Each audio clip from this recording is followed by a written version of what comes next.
Welcome back to another really exciting edition of Pages Promotions Virtual Book Festival Autumn 2020. This is a production of Indie Reads TV, and we find our home on CNM TV in Troy, Michigan.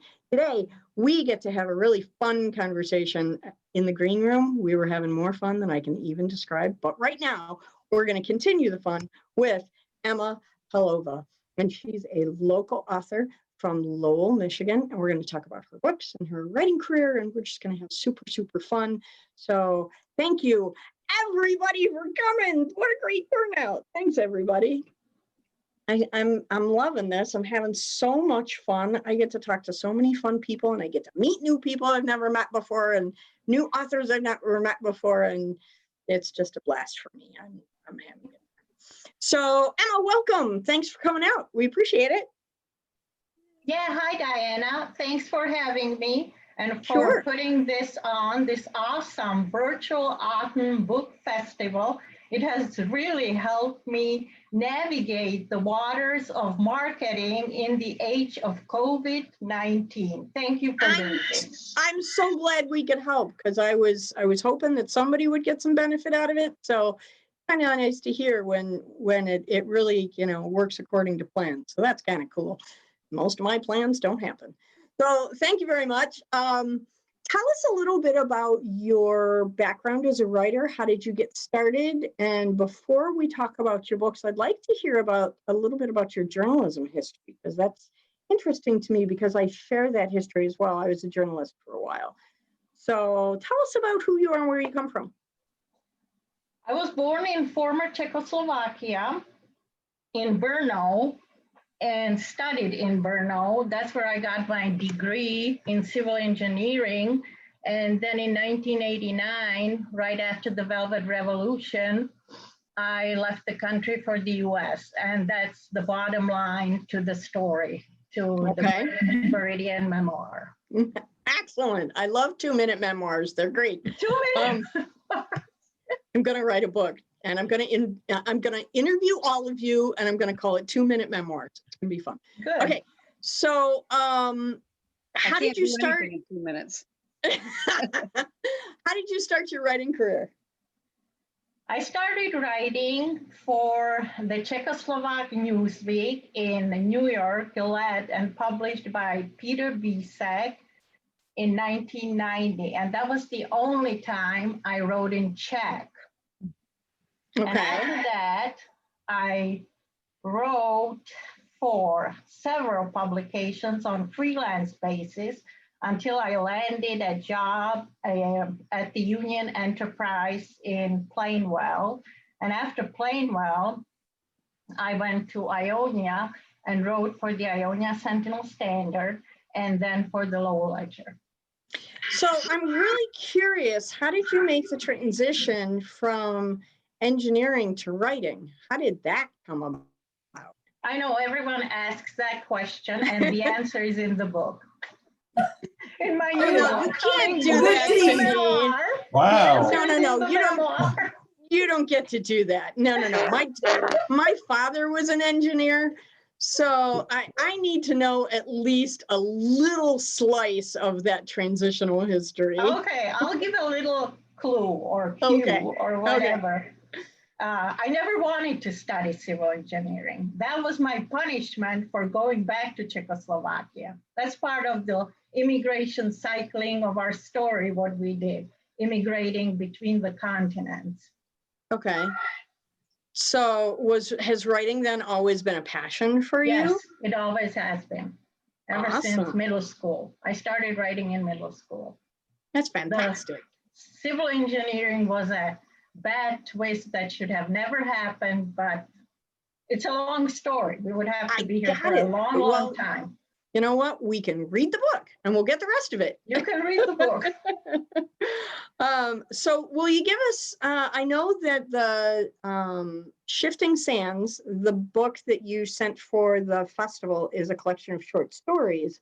Can you tell us a little bit about this collection and where the idea for these short stories came from? Sure. The ideas mainly came from my journalistic career because I admired these hometown characters So I transferred them from real life into fictional life and made them into heroes. So Awesome. that's how it reciprocates, you know, the journalism into fiction, and it forms kind of like a loop between fiction and reality. Okay. Awesome. I think we have some great foundation. Is anybody else in the room at this time? I invite you to turn on your microphones if they're not already on. And if anyone else has questions or comments or intrigues, this is the time to ask them. Who would like to go first? I will. Go, Lynn. Yay. Go, Lynn. Go, Lynn, go.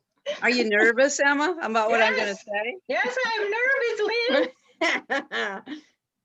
Always keep them guessing, right, Emma? That's my motto. I met Emma when she was a reporter, and I can't remember now if she was working for the Ionia Sentinel or if she was working for the Grand Rapids Press at the time. But my position was I was a teacher at Belding, and I was the local union president at the time. So not that many people would attend, say, school board meetings, but union leaders would, because we figured they were always up to something. So we had to witness it, or we had something to present. So my best recollection of Emma was it was a meeting on a Friday night that was called at 5 o'clock, fully anticipating nobody was going to attend. And it was basically Emma and me and an assistant superintendent and the board and a few members of the board and the superintendent, and that was it. And it was about the board going to ratify our contract before we took it to the staff. And so I just went to the meeting because I needed to be there, you know, to witness it. And I didn't take anything with me. I just went there, and something unusual for the board, they asked questions of the superintendent. They asked questions about the contract, and the superintendent, being who he was, he didn't know the answers to the questions. And I was sitting there and I knew the answers to the questions. Well, it's usually out of form to just shout an answer out from the audience. So I'd raise my hand and I'd say, well, if you want, I know the answer to that question and I'll answer it. And so I did that like 3 times because the superintendent didn't know the answers to the questions, although he had been in the room of all the negotiations. And so Emma says to me afterwards, Lynn, you didn't have any notes with you. How did you know the answers to all those complicated questions? And I said, well, I was in the room when we negotiated. And so, by the way, was the superintendent, but clearly one of us had more of a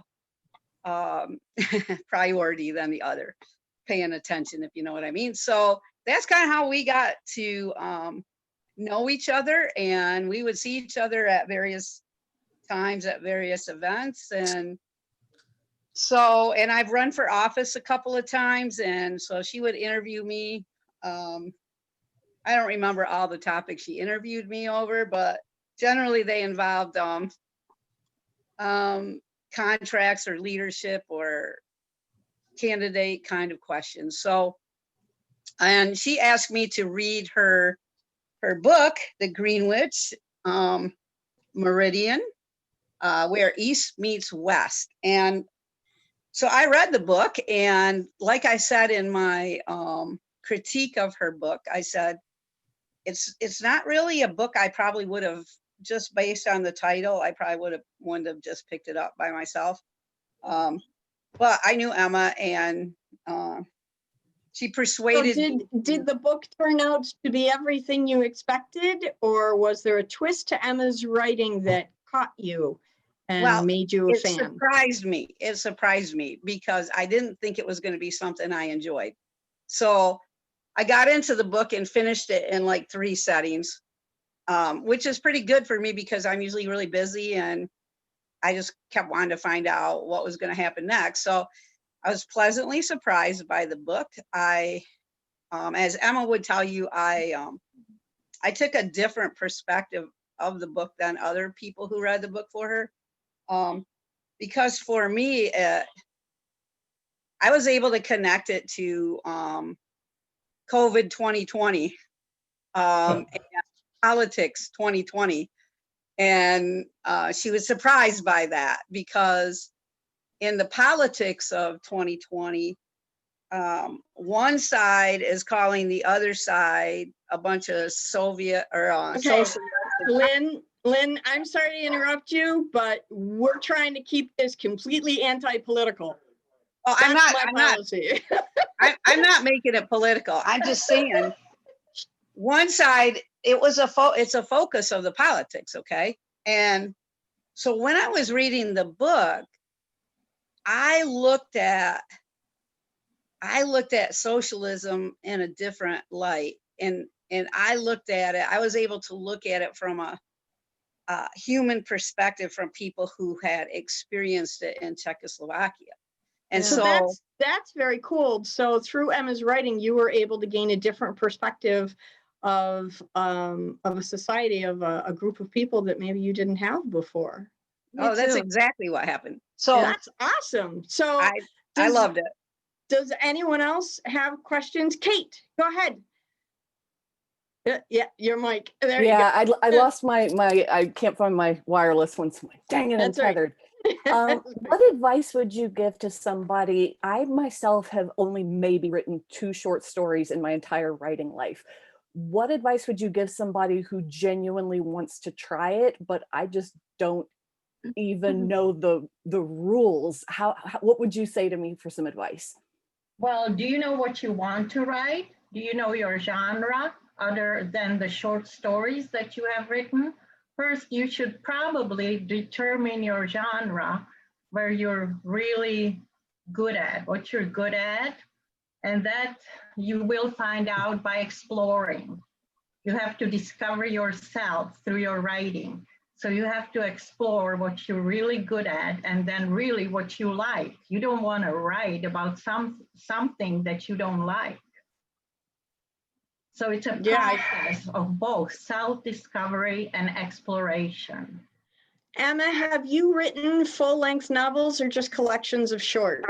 I have written a full-length novel, and I never published it. I wrote it a long time ago, and I was working full-time at the Sentinel Standard, and I just didn't have enough energy to chase after stories and to get the book out. It was before KDP's self-publishing, and I just couldn't do it. So the novel is here, sitting on the shelves and collecting dust. I have a couple of those. Emma, which do you prefer, writing books like stories, or working for a newspaper?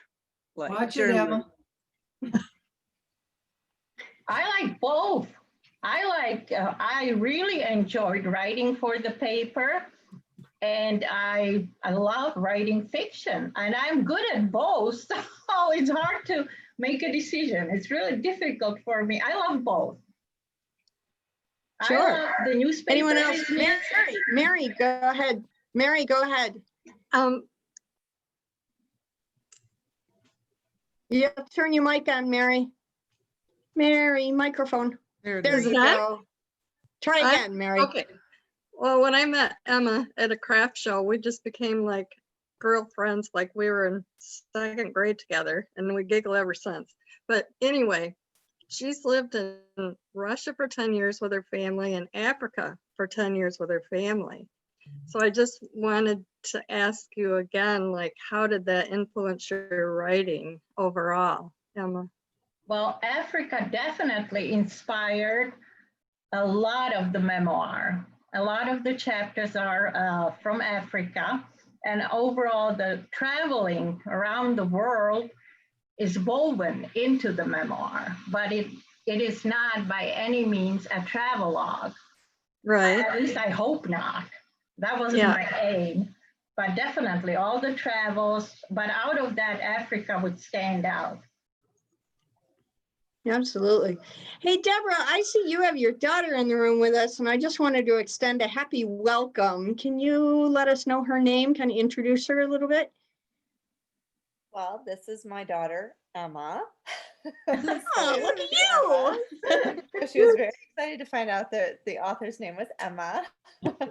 But yeah, no, she loves to read and she loves to write. She has written several stories of her own. So she's very That's interested in sometimes like just seeing, who the authors are, and sometimes just kind of listening in, even if it's just for a couple minutes or so. But Absolutely. Sure. Emma Reed, this is your opportunity to ask a question if you have one. If you don't, that's okay too. Oh, No? Okay. Awesome. Anyone else have questions? Anybody? Andrew? You've almost always got. Oh, I got Angela, one. go ahead. Go ahead, Angela. Emma, when you were writing your book, were you still working as a journalist at the same time? And how did you find time to do both? If This so? new upcoming book or the previous one? The previous one. I was Shifting still Sands. working with the previous ones, and this one I was not working. I had to literally quit my job so I can write the memoir. It just didn't fit in. I couldn't do both. Yeah. That's the great tried. American dream I right tried. there. Yeah, it is the American dream. Quit your job, write books. That's the goal. I had That's to the do life. it. I had to. Andrew, I know you've got a question burning in I your brain. always have I questions, know, but this is why I I'm try to coming let to you. everybody else go first. I know. Hi, Emma. I'm working around the room. Andy, Yes, we Emma and I spent some time together at the Muskegon Art Fair. yep. You got to experience my level of crazy, which was fun. It's a special thing. When is your next book of short stories going to come out? Well, I'm starting it in November in the National Novel Writing Month, which I will write approximately 80% of that.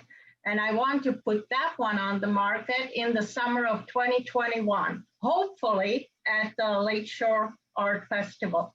Wouldn't that be nice? That was my goal for this memoir, but then everything got canceled, so I had to keep on pushing it back. But with this, and it is Steel Jewels, Shifting Sands Steel Jewels. So my goal is to launch it at the Muskegon Lakeshore Art Festival. That is my goal. Fantastic. We Very will look for good. that. Look at Diana. And- She's all happy. And here is a more important question. Have you submitted a story to Simple Things, the compilation that Diana is putting together? I will. Thank you, Andrew. I will. I will do Okay, that. good. You're Good. almost I out of will. time. I will. Yeah, it's Okay. cutting close on time. But yes, thank you, Andrew. I appreciate that. For Can anybody I who had- also answer my own question? My Sure. own question. A lot of the reporters, I have been recently interviewed by a lot of the reporters, and one of them asked me, name 3 similarities of living in communism with COVID-19. I was Oh, wow. totally blindsided by that question. And then it came to me that the first similarity was fear. We were constantly in fear and this constant awareness. You had to be careful. And then later, 2 days later, the other 2 occurred to me, and that was the lack of toilet paper. We never had toilet paper in Czechoslovakia. And then we couldn't go to Western countries. We couldn't visit capitalist countries. So we were pretty much on a lockdown too. Wow. Not Western countries for us, only Yugoslavia. So just real quick, because I'm not great with geography, what is Czechoslovakia now? It is now Czech Republic and Slovakia, and they Okay. split in 1993. Okay, awesome. Yeah, I didn't pay attention in geography class, so. Yeah, I didn't. I was writing books. Anybody else have questions? Jeannie, you're new here. Do you have questions for Emma or any of our authors in general? Can I show my new cover? Jean Boss designed my new cover. Sure. Look at Yes. that. To the memoir. Lift it Jean, up. And it has several different symbols on it, like this is the Czech coat of arms on the wings of the bird. can you hold it up a little bit so we can see it? There you go. Can you see it now? Yes. So Jean, did you also do the cover for Shifting Sands? No. No. Okay. Nope, I'm slated for the next one. Okay. Korygad Hudjan. I have to walk Henry. Jasys Blázním. I have no questions for Emma. Kde je opravač? Kde je opravač? Opravač. I was going to ask about the Opravač. I expected any moment. He's watching TV. Oh. Okay. So does anybody else have questions for Emma about her writing or her books? I want Go, to expand Andrew. on something because it's what I do. Mhm. You made a suggestion a short time ago about finding what you like to write, and especially with short stories. And I find that in a challenge, I can write any genre very quickly and easily with short stories because short stories are a slice of a life. Do you find that you can only stick to one genre? Do you need an inspiration like a picture? Or do you just like the genre and stay with it? I'm curious your thoughts there. I can switch between genre, but my preferred are fiction stories, definitely. And the pictures, sometimes when I need to preserve the inspiration, I do take a picture of that. And then I bring it up when I start actually writing. If I'm behind a desk with a computer, I pull up the picture and it brings out all the associations around it, all the feelings, what I felt when I saw that picture. For example, a lonesome fisherman on Murray Lake in October, and the wind was whipping the waters, and then I look at it, and then it just starts to fuse in my head, the story. So is there a particular style of fiction that you prefer over all of the others? Well, mainstream, I do like mainstream, and I do like to write for entertainment. Okay, so but there's not one particular, like for instance, I have a list of, you know, the 35 genres, and I'm slowly checking them off the list. So I've done like, you know, 9 different books now in different genres. I know Deborah and Andrew both write mysteries. Deborah also writes for young adults. Is there a particular style of fiction that you prefer over another? Fiction, short stories, and then style, magic, realism.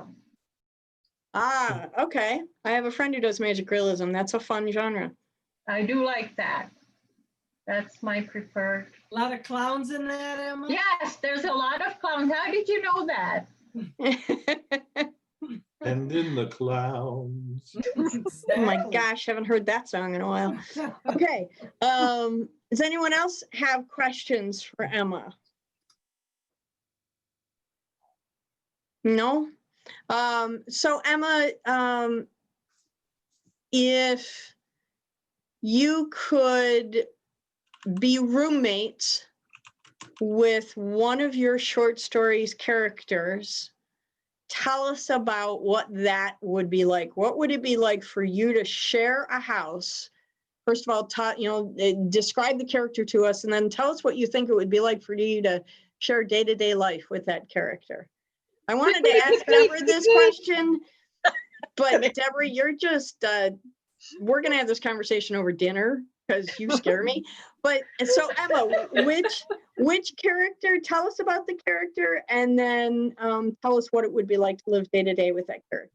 With that character? Wow. Wow. So there's so many of them. Do I have to pick one, right? Yeah, just pick one for now, a small slice of one. life. Pick one and then tell us what it would be a day in the life with that character. With that character. Well, I guess it would be me. It would be me. And that's from Orange Nights, the main character. I am the main character in Orange Nights. So that would be my favorite character. It would be me. Hey, now that's cheating. That That's is so cheating. cheating. You I can't know, choose that's not yourself. That's cheating. You can't choose yourself. You have to choose one of your fictional characters. A Well, pretend that was character. fiction. I remodeled not myself fiction. into fiction. You're not fiction. I remodeled myself. You're not fiction. Well, okay, let me think. It probably would be a male. Which one? Well, okay. Also from Orange Night, Wendell. Okay, so tell us a little bit about Wendell. Tell us a little bit about Wendell. Well,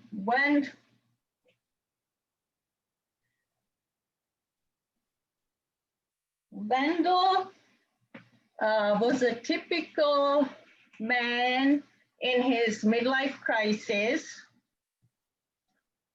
going after women at the store. He was the store manager, the fashion lines manager. And yeah, that's probably who I would pick if I had to pick. So you would choose to live with a guy who's going through a midlife crisis? I find that an intriguing answer. Yeah. Hey, Yeah, that's like the first it's fun. thing that Andrew, occurs the to my mind. opportunities are just all out there. All out there. It's always all out there. You make your own opportunities. Absolutely.